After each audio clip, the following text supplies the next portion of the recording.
English to Burmese translation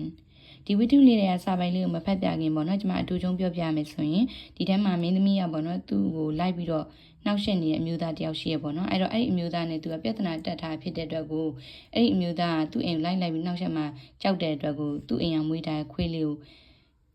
အိမ်ထဲကိုအရင်ဆုံးသူရင်ဝင်မဲနဲ့ပေါ့နော်ခွေးလေးကိုရင်ဝင်ခိုင်းတယ်ခွေးလေးကအနံ့နေပိုင်းခမ်းပြီးတော့အန်ရီတစုံတရာမရှိဘူးဆိုကမှသူကအိမ်ထဲကိုလိုက်ဝင်နေပေါ့နော်အဲ့တော့အဲ့ဒီစာကြောင်းလေးပေါ့နော်အဲ့ဇဝင်ကန်လေးဘယ်လိုမျိုးမြင်တောင်ရေးထားလဲဆိုတော့ even the dog noticed she was acting a little paranoid အဲ့တော့သူ့ရင်မွေးထားတဲ့ခွေးလေးရမှာသတိထားမိရပေါ့နော်သူ့တခင်ကဘလို့ဖြစ်တာလဲပေါ့နည်းနည်းတန်တရားရှိနေတဲ့ပုံစံမျိုးဖြစ်နေရဲဆိုပုံစံမျိုးခွေးလေးရအောင်သတိထားမိရပေါ့အဲ့တော့ဒီမှာဆိုရင် paranoid ဆိုတဲ့စကားလုံးလေးကိုကျွန်မsharing လုပ်ပေးပါတယ်တချင်းနားထောင်နေသူဆိုရင်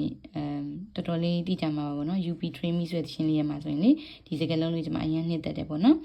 now but as the old cliche went ပြီးတော့လက်သုံးစကားခဏခဏကြားဦးနေကြ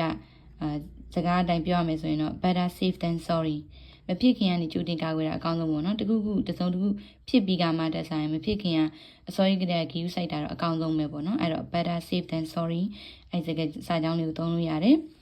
now and then there was Mike ပြီးတော့သူ့ရဲ့ချစ်သူ Mike လည်းရှိတယ်အဲ့မျိုးသမီးမှာကချစ်သူရှိရပေါ့နော်သူနာမည်က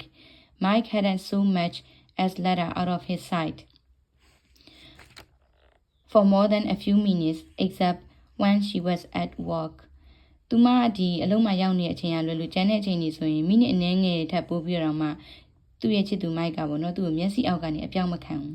အဲ့ဒီစာအတွဲလိုက်ကလေးကလည်းနှစ်သက်ဖို့ကောင်းတယ်ပေါ့နော် let her out of his sight ကိုချစ်တဲ့သူဆိုရင်မျက်စိအောက်ကအပြောင်းမခံကြဘူးလေအဲဆိုရင်ပြောလို့လည်းရတယ်ပေါ့နော် I don't let you out of my sight နော်ဒါမျိုးလေး romantic sense နဲ့ပြောလို့ရတယ် now although having him around was great အဲ့တော့သူအနားမှာရှိနေတာကလုံခြုံနေစိတ်ချရတယ်ဆိုပေမဲ့ there were moments when it got a little suffocating ဒါပေမဲ့ပေါ့နော်တောက်လျှောက်အရေးကြီးနဲ့လိုက်ကြည့်နေရတယ်ဆိုတော့နည်းနည်းသူ့အနေနဲ့အသက်ရှူချက်တဲ့ပေါ့နော်နေရတိုင်မလွတ်လပ်တဲ့ပုံစံမျိုးလည်းဖြစ်တယ်ပေါ့သို့တော်လည်းသူချစ်တယ်ပေါ့နော်သူ့ရဲ့ဒီချစ်သူကောင်းလေးကိုလည်းချစ်တယ်နှစ်ယောက်စလုံးအပြန်အလှန်ချစ်ကြရပေါ့နော်အဲ့တော့ some things she thought were better than without Mike right there တချို့အရာတွေမှာဆိုရင် Mike မရှိဘဲနဲ့ပေါ့နော်လုံမှာပိုးပြီးတော့အဆင်ပြေမဲ့အရာတွေလည်းရှိတယ်ဒါကတော့လူကြီးဆန်ဆန်တွေးလိုက်တဲ့အတွေ့ပေါ့နော်အဲ့ဒီထဲမှာဆိုရင်ကျွန်မမျှဝေပေးလိုက်တာဆိုရင် paranoid ရှိမယ် the old cliche ရှိမယ်နောက်ပြီးတော့ better safe than sorry ရှိမယ်နောက်ဆုံးမှာဆိုရင် let her out of his sight ဆိုတာလေးရှိမယ်ဆိုတော့ thank you for listening to me see you next time